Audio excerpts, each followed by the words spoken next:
Hello and welcome. I'm Blair Blackwell, and this is the Daily Cyber Brief. Here's today's rundown of the biggest cybersecurity stories you need to know today. This is the Daily Cyber Brief for Tuesday, December 16th, 2025. Today, we're looking at a cluster of significant data breaches and extortion cases, a busy slate of actively exploited vulnerabilities, and a shift in how major providers like Google are handling consumer dark web monitoring. Let's start with incidents and breaches. Audio streaming platform SoundCloud has confirmed that recent outages and virtual private network, or VPN, connection issues were the result of a security breach. Threat actors stole a database containing users' email addresses and profile information, and the company's attempts to contain the incident appear to have disrupted VPN access for some users. Meanwhile, the fallout from the 700 credit breach continues to grow. The U.S. financial services firm says it will notify more than 5.8 million people that their personal data was exposed. And in Japan, e-commerce giant Askel has confirmed that the Ransom House Group stole roughly 740,000 customer records in an October ransomware attack. The data theft and extortion theme continues in the consumer space. PornHub is reportedly being extorted by the Shiny Hunters Group after the search and viewing history of its premium members was exposed through a breach at analytics provider Mixpanel. The risk here isn't just financial, it's the highly sensitive nature of the data, which creates strong leverage for extortion and reputational harm. Checkpoint's latest weekly threat intelligence report adds a different angle, highlighting cyber incidents involving GPS spoofing across several major Indian airports. While details are still emerging, it's a reminder that attackers are increasingly probing the intersection of cyber and physical systems, including aviation. On the vulnerability side, there's a lot for defenders to track. Apple has pushed out patches for 2 new zero-day flaws that it says were used in a sophisticated attack. And researchers note overlap with another mysterious zero-day Google fixed last week. That comes alongside a broader weekly recap from the Hacker News, pointing to active exploitation of critical bugs across everyday software like mobile platforms, web browsers, and common utilities. CISA has also added 2 more issues to its known exploited vulnerabilities catalog: a hard-coded cryptography problem in Gladinet's CenterStack and TrioFox products, and a use-after-free bug in Apple's WebKit engine. Both are being used in real-world attacks, and U.S. federal agencies are under orders to remediate them on a deadline.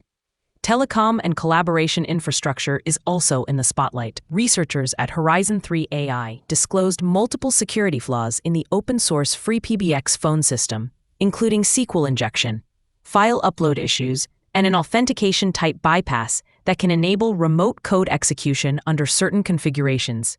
Patches are available, but the mix of internet-facing deployments and voice-over IP environments means this will be a priority area for many IT teams.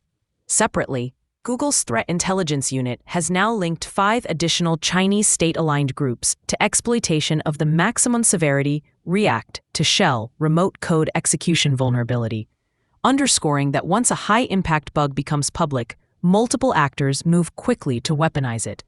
Looking more broadly at the threat landscape, we're also seeing continual evolution in attacker tooling and tradecraft. A new information-stealing malware service called Santa Stealer is being advertised on Telegram and underground forums, marketed as running purely in memory to evade traditional, file-based detection. And 2025's phishing trend analysis points to attacks moving well beyond email, with adversaries abusing social platforms, search advertising, and browser-based techniques to bypass multi-factor authentication and hijack active sessions.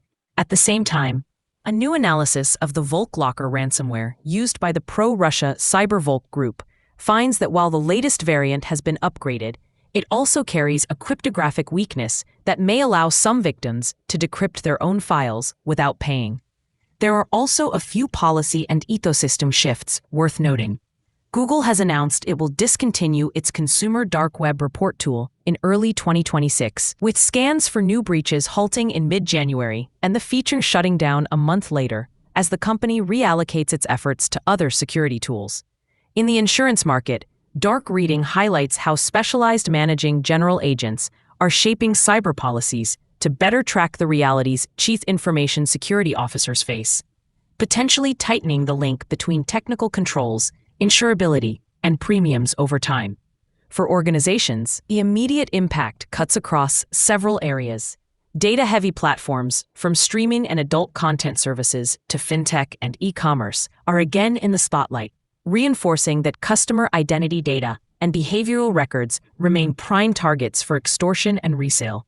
Enterprises running Apple devices, WebKit-based browsers, or products in CISA's exploited catalog face increased pressure to validate their exposure and accelerate patching cycles. Operators of voice systems and collaboration infrastructure should be paying close attention to the free PBX disclosures, while any environment using web-exposed frameworks vulnerable to React to Shell should assume multiple threat actors are actively scanning and attempting compromise.